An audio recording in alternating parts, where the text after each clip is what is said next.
Bonsoir Éric Zemmour. Bonsoir. Merci d'être notre invité ce soir. Merci Vous de êtes le m'inviter. président de Reconquête. 7% à l'élection présidentielle, 4% aux élections législatives. Ça existe encore, Reconquête? C'est marrant parce que est-ce que vous posez la question aux gens de LR, est-ce que ça existe encore LR alors qu'ils ont fait 4%? Est-ce que vous demandez à Jadot? Ils ont 60 députés à oui, mais l'Assemblée nationale. Ils en avaient des centaines. Ah oui, d'accord. Enfin, ils ont 60 députés à Est-ce que vous l'Assemblée. demandez à Jadot s'il a fait moins? Ils ont Tous ces gens ont fait moins que moi. Ils ont des députés à l'Assemblée Oui, mais à la nationale. présidentielle, ils ont fait moins que moi. Alors que moi, j'ai un parti qui n'a pas 10 ans, 20 ans, 30 ans, qui n'a pas gouverné la France pendant 50 ans, comme le PS et comme LR. Accordez-moi que, bon, c'est quand même une situation différente. Alors, écoutez, le parti va bien. Je vais vous donner des nouvelles. On a fait l'université d'été il y a 15 jours. Depuis, on a 400 adhérents en plus. Depuis juin, on a 10 000 adhérents en plus. On a dépassé les 130 000. Bon, mais il y a des gens qui sont partis, il y a des gens qui ont claqué la porte, il y a- qui ont dit que Oh vous gouverniez de façon... Vous avez verrouillé la manière de gérer le parti. Vous savez, ça me fait rire, moi qui ai été journaliste politique. J'ai toujours envie de leur raconter comment ça se passait au RPR. Est-ce que Chirac verrouillait ou ne verrouillait pas? Ça m'amuse. Un parti, c'est pas quelque chose qu'on balance comme ça. Il y a un président, il nomme son bureau exécutif, c'est normal.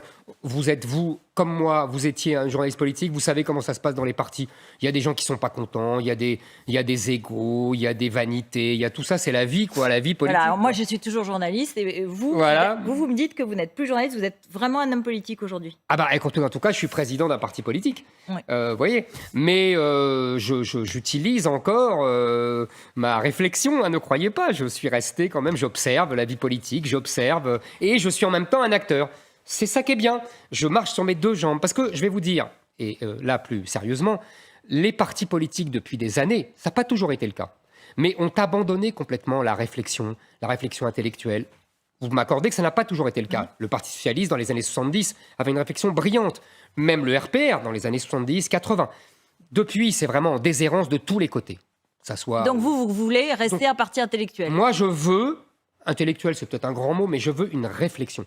Je veux qu'on forme des jeunes. Je veux qu'on réfléchisse. Je veux qu'il y ait des gens qui viennent nous expliquer, nous faire des cours, etc. Moi-même, je suis allé la semaine dernière à Strasbourg, en Alsace, parler de l'école. Alors, parlons de l'actualité, parce que vous observez, vous regardez. Giorgia Meloni, elle a gagné en Italie.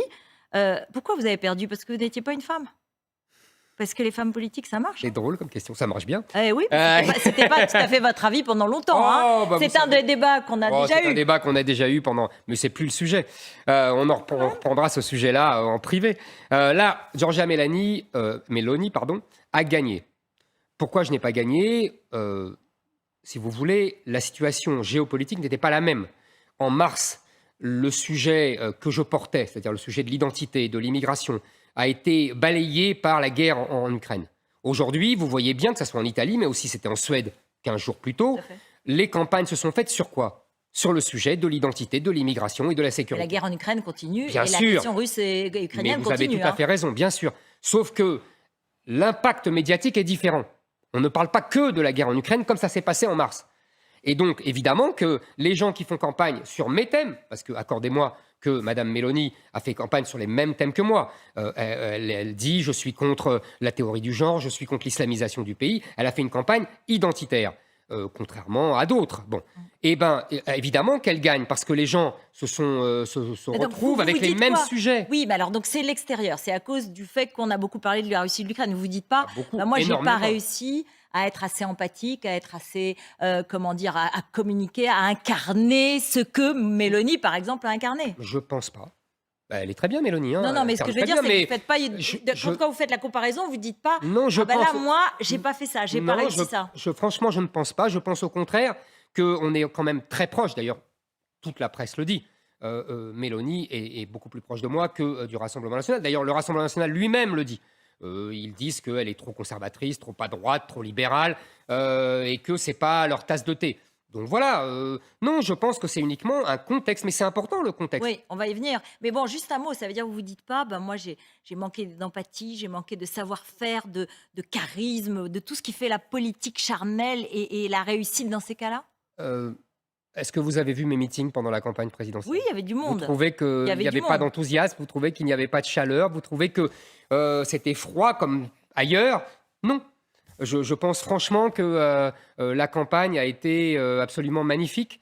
C'est pas la campagne qui a fait le score. Donc il faut trouver autre chose. Donc c'est peut-être bon, le candidat ou les idées. Alors on va venir. La question de la politique étrangère, évidemment. Vous dites c'est ça qui est arrivé. C'est vrai que en septembre, en décembre 2022, vous aviez dit je prends le pari que la Russie n'envahira pas l'Ukraine. Bon. Ok. Je devrais pas prendre de pari. Non, mais je vous signale. En gros, vous avez eu tout faux sur cette question. J'ai eu faux là-dessus. Mais accordez-moi quand même que je n'étais pas le seul. Personne, à part les services secrets américains, n'imaginait cette guerre. Emmanuel Macron a dit qu'il n'y aurait pas de guerre. Zelensky lui-même, le président ukrainien, disait que les Russes n'attaqueraient pas. Seuls les services secrets américains disaient le contraire. Mais comme ils avaient tellement menti pendant des années sur la guerre en Irak, etc., donc je ne les ai pas crus, comme tout le monde. Bon, enfin, c'est pas ça, c'est votre, c'est votre raisonnement personnel et un peu votre idéologie peut-être qui vous a dicté cette analyse, non? Mais pas du tout. Moi, vous savez, alors écoutez, mettons à plat. Moi, je suis ni pro-russe, ni pro-Poutine, je suis pro-France. J'essaye de faire une analyse géostratégique en fonction des intérêts de la France. Qu'est-ce que c'est que les intérêts de la France? C'est en fonction de sa géographie. Vous savez, vous connaissez le mot célèbre, on fait la politique de sa géographie. Et la géographie de la France, nous sommes en Europe. La Russie est aussi en Europe. Nous sommes à un bout, ils sont à l'autre bout. La Russie ne va pas déménager. Oui. Donc j'essaye de développer depuis des années, et pendant cette campagne aussi, la stratégie que nous impose notre géographie. La stratégie du général de Gaulle. D'accord, mais vous n'avez pas changé là, face à la situation. Avec tout ce qui s'est passé, vous ne changez pas de raisonnement. Attendez, laissez-moi répondre. Donc, je continue de penser que c'est là l'intérêt de la France, parce que c'est l'intérêt que lui dit sa géographie. Nous sommes deux puissances nucléaires, nous sommes deux grands pays aux deux extrémités de l'Europe. C'est d'être l'allié de la Russie, ça? Attendez. Le général de Gaulle, lui aussi a poursuivi cette idée-là, alors qu'il y avait Staline au pouvoir. Puis Jacques Chirac, souvenez-vous, contre la guerre en Irak, avec Poutine et avec l'Allemand Schröder. Puis Nicolas Sarkozy. Puis même Emmanuel Macron. En vérité, Emmanuel Macron, accordez-moi une chose, c'est que quand il essaye aussi de garder le contact, et il a raison, quand il dit il ne faut pas humilier... Il fait peut-être preuve de naïveté. Non, il ne fait pas preuve de naïveté, il suit la politique de la France depuis 100 ans. C'est comme ça. D'accord, donc maintenant, alors, il faut dire maintenant, la situation est nouvelle. Je vous l'accorde volontiers. Non mais bien sûr. Ah bah oui, mais... Mais si vous voulez, qu'est-ce que c'est que la politique étrangère? C'est à la fois une constante. Regardez tous les grands chefs d'État, ils ont une ligne constante et ils essayent de s'adapter en fonction des circonstances. Là, je vous accorde que cette ligne que je vous ai tracée, qui est la ligne de la France, et encore une fois que même Emmanuel Macron essaye de poursuivre, est très difficile et que dans les circonstances actuelles, on le met un peu au rencard parce que cette position idéale n'est plus possible. Je pense que c'est dommage et c'est malheureux pour la France. Et que c'est dommage et que c'est malheureux pour l'Europe. Vous savez, quand François Mitterrand, après la chute du mur de Berlin, a proposé une confédération, c'était une idée gaulienne, qui allait de l'Europe, de l'Atlantique à l'Oural. En intégrant l'URSS. À l'époque, vous voyez, c'était encore l'URSS. Mais c'est bon, ça avait choqué. C'était pire. Non. Mais c'est pour vous dire que maintenant, évidemment, vous avez raison, on n'est plus dans cette situation-là. On a cette guerre. Malheureusement, parce que la guerre est terrible, il y a des morts par centaines en Ukraine, des morts russes, des morts ukrainiens. C'est par milliers, c'est une horreur. Et en plus, on a maintenant des risques de guerre nucléaire. Tous les jours, ça monte en puissance, comme toujours la guerre d'ailleurs. Vous savez, on l'a appris depuis longtemps. C'est toujours une montée aux extrêmes. Donc c'est très dangereux. Donc c'est pour ça que je pense que la politique étrangère de la France était une bonne politique. Bon, maintenant, ce n'est plus possible pour l'instant. Donc on reste chacun dans notre côté. Il faut tout faire pour arrêter cette guerre. C'est ce qu'essaye lui-même Emmanuel Macron. Moi, en l'occurrence, je ne me mets dans la ligne de la politique française depuis 50 ans, depuis 75 ans. Enfin, lui, il soutient aujourd'hui l'Ukraine avec l'Europe et l'Union européenne. Mais toute l'Europe soutient l'Ukraine. Voilà. Toute l'Europe soutient l'Ukraine parce que l'Ukraine a été agressée. Vous, Éric Zemmour, je soutiens l'Ukraine. Toute l'Europe soutient. En 2014, vous avez écrit un papier qui s'appelait « L'Ukraine n'existe pas », au moment, justement, de l'invasion du Donbass. Ma chère Ruth Elkré, je parlais exactement comme Solzhenitsyn, qui disait que c'était le même peuple, qu'ils étaient frères. Encore une fois, c'est le produit de l'histoire. Maintenant, ce qui est vrai, et ce que j'observe dans cette guerre, et ce qui est déjà arrivé d'ailleurs dans l'histoire, on a beaucoup dit, par exemple, que l'Allemagne avait créé son sentiment national dans les guerres contre Napoléon. On a beaucoup dit que, par exemple, l'Algérie s'était créée dans les guerres contre la France, que les Palestiniens avaient créé l'identité nationale contre Israël. Ça arrive souvent dans l'histoire. Je constate, effectivement, que les Ukrainiens sont en train de forger une identité nationale dans cette guerre terrible, fratricide, puisque je vous dis, Solzhenitsyn disait c'est le même peuple, dans cette guerre terrible contre les Russes. C'est très possible, effectivement, vous avez raison, que l'Ukraine naisse, si vous voulez, que la nation ukrainienne naisse définitivement dans la fureur de cette guerre. Et du coup, aujourd'hui, d'ailleurs toute l'ironie pour Poutine. L'OTAN et l'Europe sont du bon côté de l'histoire. Pour vous, c'est difficile peut-être à reconnaître. Non, non, c'est pas ça. Vous savez, c'est une nation, elle a été agressée. Moi, je ne vais pas dire que c'est bien d'agresser une nation. Je peux dire, il y a des responsables, il y a des ceci, il y a des cela, on comprend. J'essaye de toujours comprendre le contexte. C'est ça, la diplomatie et la politique étrangère. Mais en l'occurrence, elle a quand même été agressée. Et elle a été agressée par la Russie. Donc la Russie est l'agresseur, quoi qu'il en soit. Quoi qu'on peut expliquer après. Vous comprenez ce que je veux dire ? On peut avoir un peu de nuance, un peu de subtilité. On n'est pas obligé de dire tout est blanc, tout est noir. On peut essayer ça. Donc c'est difficile apparemment aujourd'hui. Mais moi, je m'y essaye. Mais en l'occurrence, il reste une chose, l'Ukraine a été agressée par la Russie. Maintenant, qu'est-ce qu'on fait ? Qu'est-ce qu'il faut faire ? Vous êtes un dirigeant politique, vous avez un parti politique, donc vous devez avoir une forme de programme de politique étrangère. Donc, est-ce qu'il faut qu'on soutienne l'Ukraine jusqu'à la fin, jusqu'à la reprise de la Crimée ? Est-ce qu'il faut de quelle façon est-ce qu'on doit agir ? Est-ce que si les Russes, par exemple, voulaient arrêter, ce qu'ils ne montrent pas, en disant qu'ils ont atteint leur but de guerre, en annexant les territoires du Donbass, est-ce qu'il faut accepter ou est-ce qu'il faut dire, non, il faut rendre le Donbass et il faut rendre tous ces faux référendums ? Je pense que le rôle de la France est d'essayer de trouver une solution pacifique. Encore une fois, je vous dis, j'ai l'impression qu'Emmanuel Macron dit la même chose depuis des mois et que les Allemands disent la même chose. Évidemment, la position des pays de l'Est n'est pas la même, c'est normal, ils n'ont pas la même histoire, ils n'ont pas la même géographie. Ils sont collés à la Russie, donc ils ont connu les invasions par les Russes et le partage de la Pologne en morceaux, etc. On le savait avant. Mais bien sûr, mais je veux dire, on n'a pas cette histoire-là. Nous, on n'a pas cette histoire-là. Nous, la Russie, c'est plutôt la guerre 14, comment ils nous ont protégés contre l'offensive allemande. Vous voyez, c'est pas la même chose. On a Napoléon, quand même. Voilà, la retraite de Russie, Napoléon, ça lui a pas porté chance. Donc c'est pour vous dire que nous devons absolument essayer d'apaiser la situation, de trouver une solution de paix. Pour l'instant, je n'en vois pas. Voilà, il y a des moments où il y a des impasses, où il n'y en a pas, et où il faut attendre que la guerre décide. Parce que, vous savez, Churchill le disait, finalement, c'est toujours la guerre qui décide. C'est triste, mais c'est comme ça. Donc, la guerre va trancher. Est-ce que, vous avez raison, les Ukrainiens vont continuer leur offensive et faire reculer la Russie ? Et dans ce cas-là, ça sera un événement colossal, digne, vous savez, de la défaite de la Russie en 1905 contre le Japon. Qui avait été un événement qui avait ébranlé, d'ailleurs, qui était à l'origine de la révolution de 17, bien plus tard. Donc peut-être que ça sera ça, et peut-être que Poutine, dans ce cas-là, perdra le pouvoir, puisqu'il aura une défaite. Peut-être qu'il va reconquérir une partie, peut-être qu'il se contente aujourd'hui de ce que vous aviez dit, c'est-à-dire les terrains du Sud, Donbass et tout ça, qu'il a annexé.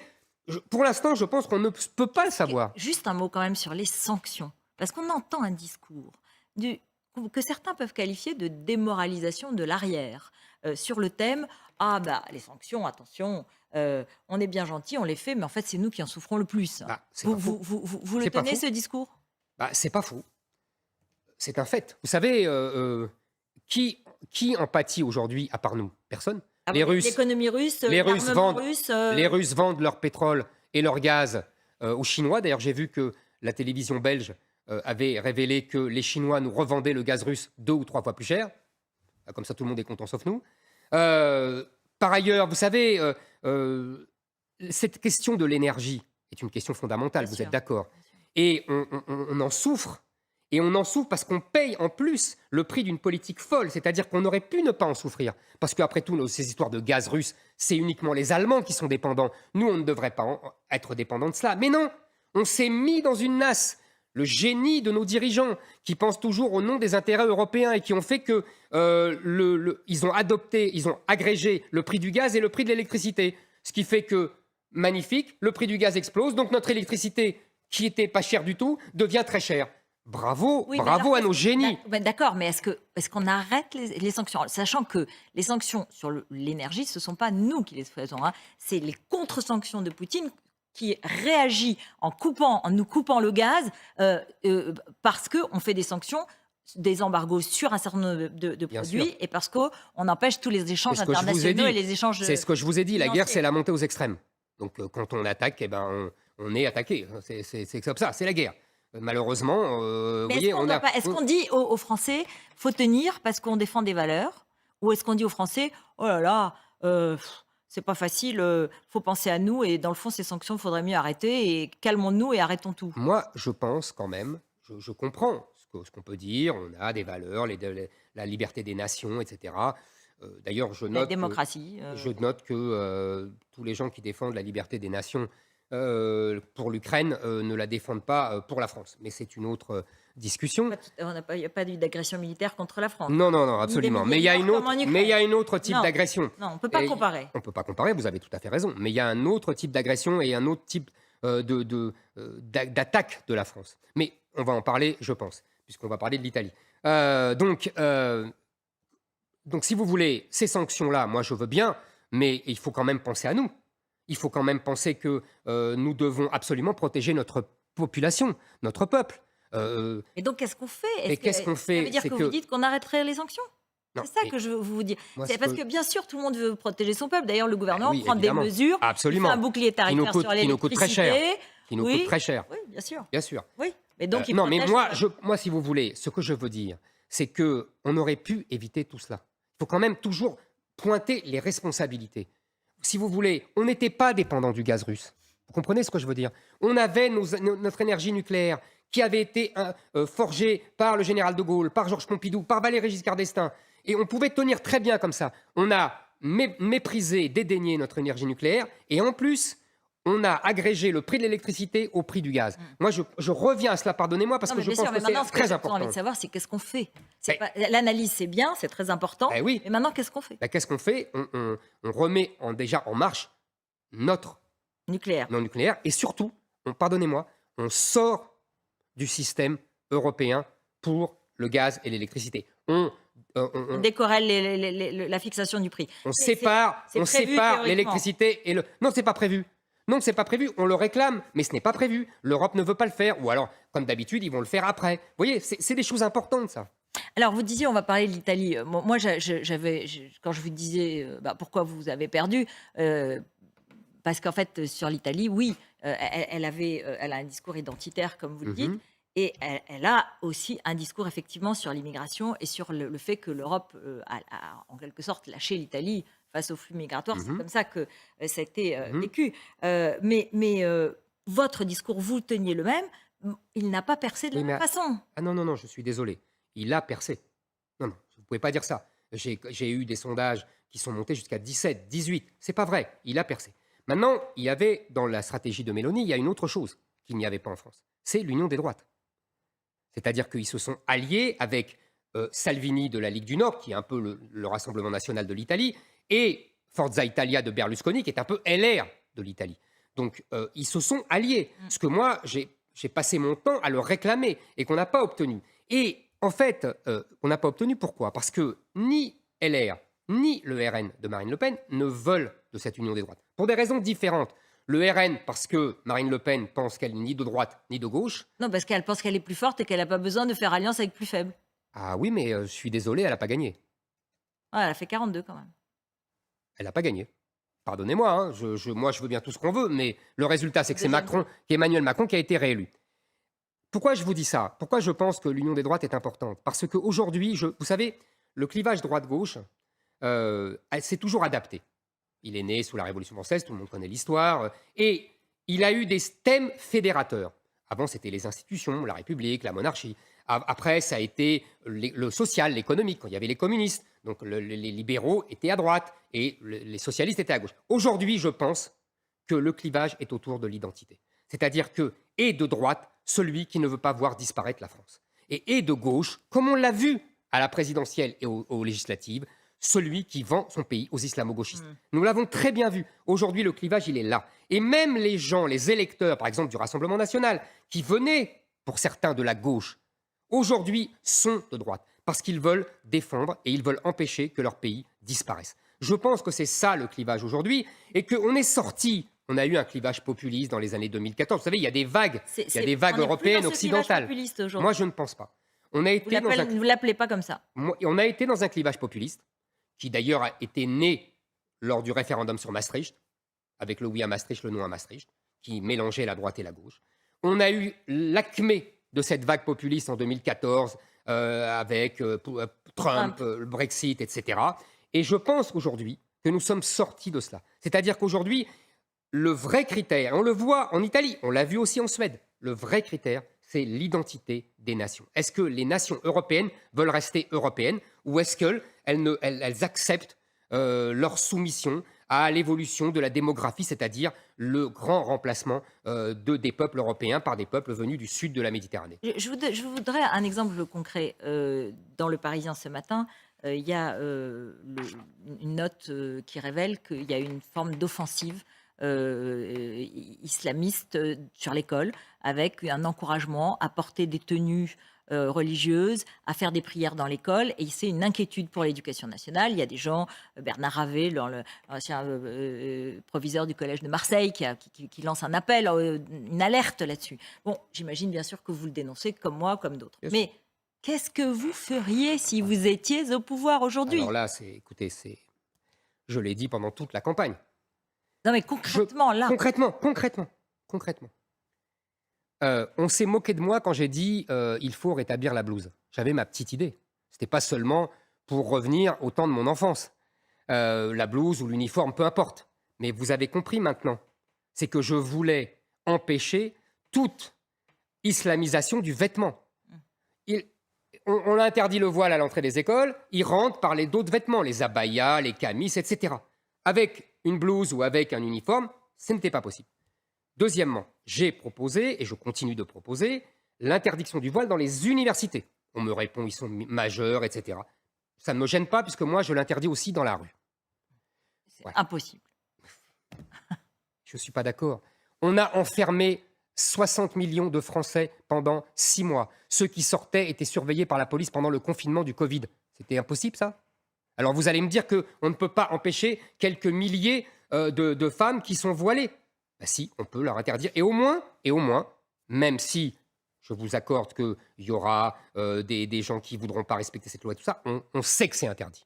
C'est important moralement, c'est important symboliquement. On sait que c'est interdit. Donc évidemment à l'école, mais aussi partout. Je suis très frappé d'une chose. Vous avez vu, en ce moment, il y a des émeutes en Iran. Parce que justement, elles ne veulent plus porter leur voile. Et les mêmes qui, ici, disent, Emmanuel Macron compris, je tiens quand même à le rappeler, qui ont dit, mais pas du tout, le voile peut être un geste féministe de liberté, mais là, oxymore magnifique. Dit comme ça. En Iran, il l'a dit comme ça, cher Ruth Elkrieff. Il l'a dit, c'est un geste féministe, je vous assure. Il ne l'a pas dit à chaque fois, parce qu'il a dit le contraire une autre fois, mais il l'a dit comme ça. Et en tout cas, la gauche qui, elle, défend le droit de porter le voile partout, qu'est-ce qu'elle fait en Iran maintenant? Elle explique que c'est formidable, ces femmes qui se dévoilent et tout. Il faut choisir. On ne peut pas être Mahomet à Paris et Voltaire à Téhéran. Ça, c'est pas possible. Il faut choisir. Donc moi, j'ai choisi. Et c'est moi qui suis le plus cohérent. Alors bon, c'est vrai que concrètement, ce serait extrêmement compliqué parce que c'est une atteinte à la liberté d'expression, à la liberté de croyance. Et donc, je ne sais pas si matériellement, ce que vous dites serait possible, mais en tout cas, on parle de l'école et à l'intérieur de l'école. On l'a bien fait à l'école, en tout cas. Vous êtes d'accord? Oui, bien sûr. Et vous avez vu que maintenant, c'est tourné. Vous avez vu que beaucoup de filles l'enlèvent à l'entrée de l'école et le remettent avec la complicité de certains professeurs. D'ailleurs, la France Insoumise, il faut le dire, et d'autres qui renoncent. Parce qu'ils en ont marre de se battre. Un mot sur les retraites, parce que vous avez vu que c'est un des sujets qui est maintenant dans l'air et qui revient, qu'Emmanuel Macron veut remettre finalement à l'agenda. Et il y aura peut-être la possibilité qu'il passe par un projet de loi de finances rectificative de la sécurité sociale en janvier prochain. Vous, contrairement à Marine Le Pen, vous n'étiez pas contre la retraite à 65 ans. Au contraire, vous étiez même J'ai dit 64. 64, bon, voilà. Donc vous dites... Parce que c'était ce qui permettait, selon le rapport du corps, l'équilibre. Donc voilà. Vous dites, bravo Macron, il faut faire ça. Il faut faire cette réforme, mais vite. Alors, je veux voir le détail. Sur le principe, vous avez raison, je ne suis pas contre, je suis pour. Maintenant, il faut bien voir le détail. C'est-à-dire, il faut voir que les gens qui ont commencé jeunes, parce qu'il y a des gens qui ont commencé à 16 ans, 17 ans, 18 ans, pas comme moi. Moi, j'ai commencé à travailler à 24 ans. Vous voyez, c'est pas la même chose. Et en plus, des métiers beaucoup plus durs que le mien ou que d'autres. Donc, il faut que ces gens-là soient protégés et n'aient pas des trimestres en plus et ne doivent pas attendre 64 ou 65. Deuxièmement, ce que j'avais proposé pendant la campagne, il faut revaloriser les petites retraites en baissant. 1 100 euros, je sais, c'est très bien, c'est très bien. Je suis tout à fait d'accord, c'est très bien. Mais moi, j'allais plus loin en baissant la CSG. Vous savez, je baissais la CSG sur tous les petits salaires et je la baissais aussi sur les retraites. Et aussi, il faut, pour les veuves, parce qu'en général, ce sont des veuves, augmenter, j'avais proposé ça dans la campagne, la pension de reversion, de passer de 50 à 75%, parce que ces femmes se retrouvent, quand les deux ont eu des petites retraites, elles se retrouvent vraiment démunies.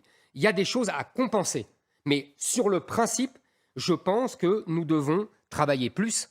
Je suis toujours frappé, vous savez, par... C'est ce qui vous différencie très nettement d'une Marine Le Pen qui veut le retour à la retraite à 60 ans. Mais moi, je ne suis pas socialiste. Je le dis. Et comme Marine Le Pen, c'est ça ce que vous voulez dire que Marine Le Pen est socialiste? Bah oui. Oui. Et vous continuez à le dire.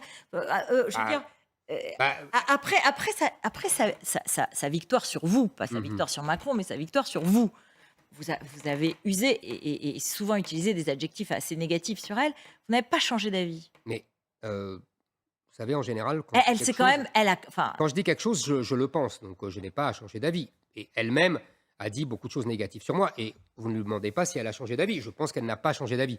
C'est la vie politique, c'est normal. On s'affronte, on n'est pas d'accord. Vous savez, si j'ai été candidat, c'est parce que je pensais que je n'étais pas d'accord avec tout ce que disait Marine Le Pen. Et je n'étais pas d'accord avec tout ce que disait le candidat de LR. Et je n'étais pas d'accord avec les autres.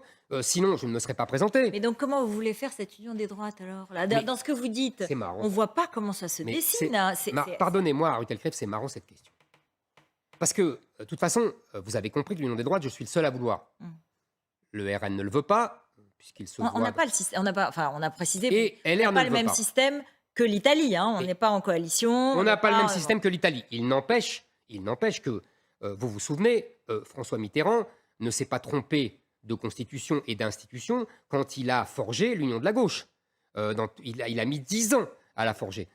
C'était pas rien, et ça lui a permis d'arriver au pouvoir. Donc on n'est peut-être pas dans les mêmes institutions, mais il n'empêche que les mêmes choses marchent. Et Mitterrand n'était pas un manchot en politique. Au moins, on me reconnaîtra ça. Donc, ce qu'il faut, effectivement, c'est faire cette union des droites qui a permis en Italie et qui permettrait en France de l'emporter. Maintenant, souvenez-vous, je reprends ma comparaison avec la gauche. Vous croyez que c'était un lit de rose entre le Parti communiste et le Parti socialiste, entre François Mitterrand et Georges Marchais? Non, il y avait un slogan à l'époque, je m'en souviens, c'était « L'union est un combat ». Et bien voilà, aujourd'hui aussi, l'union est un combat. Vous voulez faire la nupe de droite? Ah, c'était la nupe de droite, ce serait très bien. En fait, absolument. Vous savez, c'est la seule façon de l'emporter face et à la nupe et face au bloc central et centriste d'Emmanuel Macron et de ses successeurs éventuels, comme Édouard Philippe et compagnie. Vous n'êtes pas sincèrement en position, en l'occurrence. Vous n'êtes pas à l'Assemblée nationale, vous avez un parti dynamique, c'est ce que vous dites, mais vous n'êtes pas à l'intérieur du jeu, vous n'êtes pas un des acteurs principaux à cette heure-ci. Mais vous avez tout à fait raison. Mais bien sûr que ça ne se fera pas tout de suite. Moi, ce que je dis, c'est aux électeurs.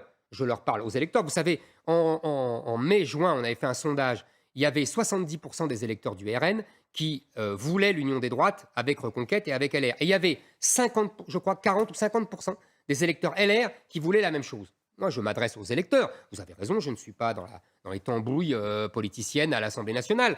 Voilà. Juste un mot. Les élections européennes, ce sera en 2024. On dit que ce serait Marion Maréchal qui serait tête de liste pour votre parti. Vous n'avez pas peur qu'elle vous éclipse? Je ne sais pas qui dit ça. Pas moi, en tout cas. C'est vous qui seriez éventuellement tête de liste. Vous savez, on verra, mais on a fait une consultation auprès de nos adhérents. Il y a eu 50 000 réponses, ce qui est honorable sur 120 ou 130 000. Et on leur a demandé pourquoi vous aviez adhéré à Reconquête. Et ils ont répondu, il y avait une vingtaine de thèmes très différents. Et celui qui a de loin l'emporté, j'étais très flatté et très touché, c'est à 90 ou 95%, nous voulons soutenir Éric Zemmour. Donc c'était plutôt touchant de ma part. Donc je pense que tête de liste. Je pense en tout cas que que les gens attendent que le président du parti s'engage. Et donc, soit tête de liste aux européennes, c'est ce que vous dites ce soir. Évidemment, c'est pas demain, mais c'est intéressant de prendre date aujourd'hui. Ça veut dire qu'il peut y avoir une forme de débat entre vous et Marion Maréchal. Mais il y a toujours des débats avec Marion Maréchal, on discute tout le temps, c'est toujours très agréable et toujours très courtois. Et on a une équipe formidable avec Guillaume Pelletier, Nicolas Bay. Franchement... c'est pas de la langue de bois politique. Non, ça. non, je vous assure, on peut avoir des désaccords, mais c'est toujours dans une bonne ambiance. Merci Éric Zemmour, merci d'être venu sur notre plateau. Julien